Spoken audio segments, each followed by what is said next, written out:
Pilates instructor in Colorado. And today we're going to be breaking down short box.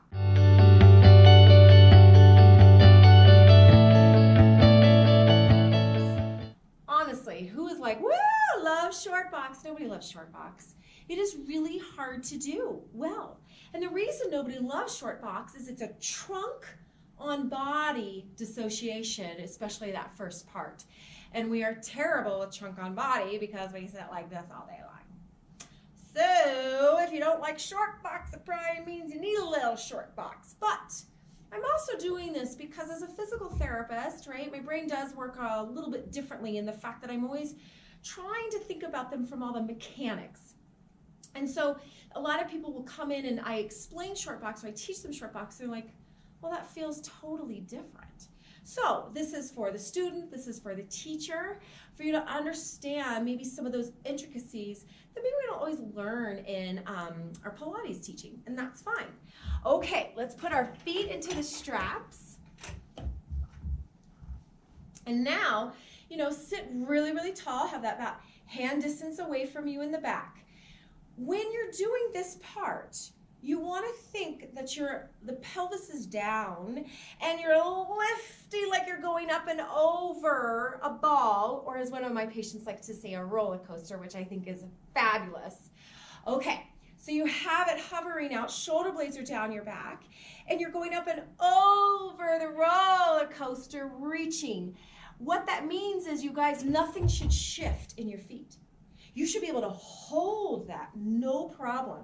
So lift tall, draw that belly in, pelvis is down, and reach up and over, right? No shifting in the feet. And then tuck the tailbone, keep the shoulder blades down the back, and come down to your depth. Trunk on body. Pelvis is level. That's what you're doing. You're trying to get that dissociation, right? So that you're not getting all these weird like things into the ears or anything like that. All right, so that's the round spine portion. A round back. Flat back. Okay, make sure, right, that the pole is in front. If the pole's not in front, you're not on muscular work. So there's some people that have extreme range of motion back there. Not great. That's hanging on your joint. Okay, so it's pressing up. It's reaching up. Pelvis is down. A lot of people will want to actually sort of tilt their pelvis up. Get the pelvis down. Reach the ribs away from the hips. Breathe in as you lengthen back to a 45, but you're lengthening. You're lengthening. And then you're lifting and coming out.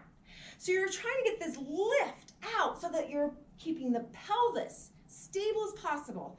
And you're just kind of hinging the trunk, right? Back and forth. One more time, shoulder blades down your back, and now lift, lift, lift, yes, and then up and reach. Awesome.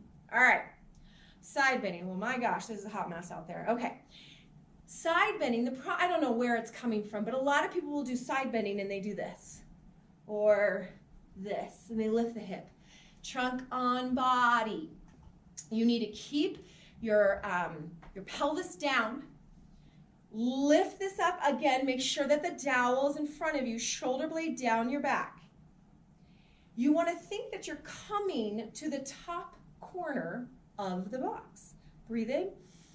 Lift and traction.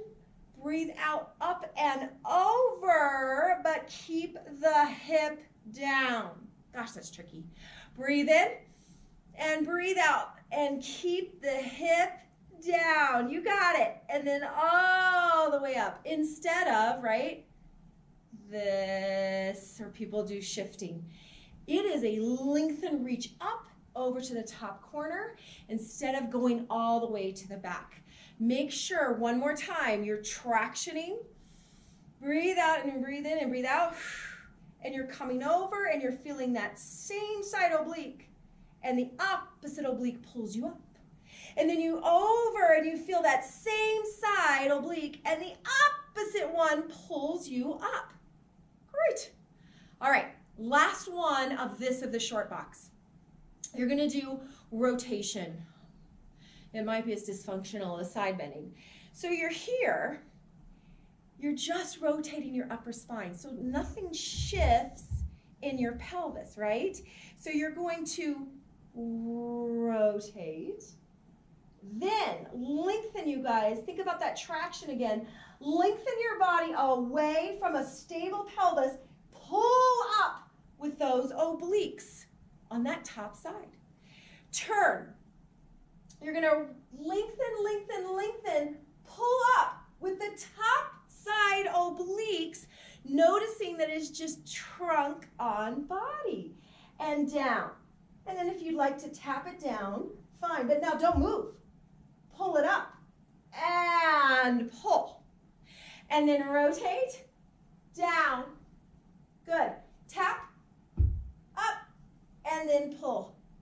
So that's the first portion of short box, and what I find to be one of the hardest for all of my patients, students that come in, and the people that, one of them that they kind of are like, I just don't want to do short box.